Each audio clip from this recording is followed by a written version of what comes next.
On va plier notre tapis de yoga en deux. Dans le fond, juste pour pouvoir se faire un espace maintenant pour la couverture. Puis vous placez votre couverture en face de ça. Puis, vous pouvez ensuite vous coucher sur votre tapis. Vous voyez comment mes fesses finissent sur le rebord du tapis. Puis mes pieds maintenant sont sur la couverture. Puis la couverture est sur une surface glissante. Fait que c'est ça qui est important. Faut que ça glisse.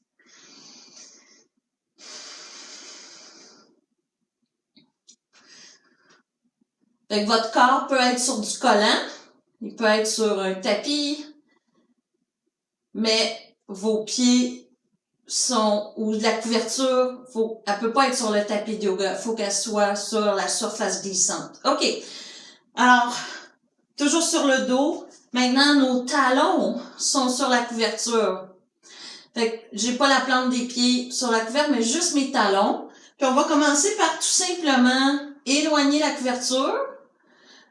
Puis ensuite, ramener la couverture. Fait que toujours sur les talons. Puis, prenez le temps quand vous tirez, allez pas trop vite. Fait qu'on déplie. Puis quand vous ramenez la couverture, poussez vos talons dans le plancher. Comme si on creusait dans le plancher pour se ramener, pour se tirer. Puis vous allez sentir probablement l'arrière de vos cuisses qui contractent, vos ischio-jambiers.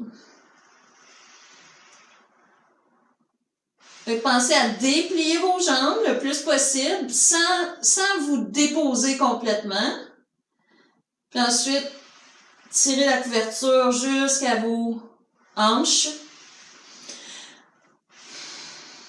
Allez-y une dernière fois. Alors maintenant, fait que ça c'est ce qu'il y a le plus facile. Alors, pour passer au prochain niveau maintenant, ce qu'on va faire, c'est qu'on va toujours sur nos talons, on va soulever nos hanches. Fait qu'on est en extension des hanches. Puis là, on va éloigner notre couverture en gardant les hanches soulevées. Vous voyez comment je le fais lentement? J'essaie de déplier le plus que je peux sans baisser mes hanches. Quand je peux plus, je dépose. Puis après ça, je tire la couverture vers le bassin. Fait que ce qu'on fait, dans le fond, c'est une phase qu'on appelle excentrique. Fait qu'on demande aux muscles de contracter, mais pendant sa phase où il s'allonge. Alors ça s'appelle une contraction excentrique.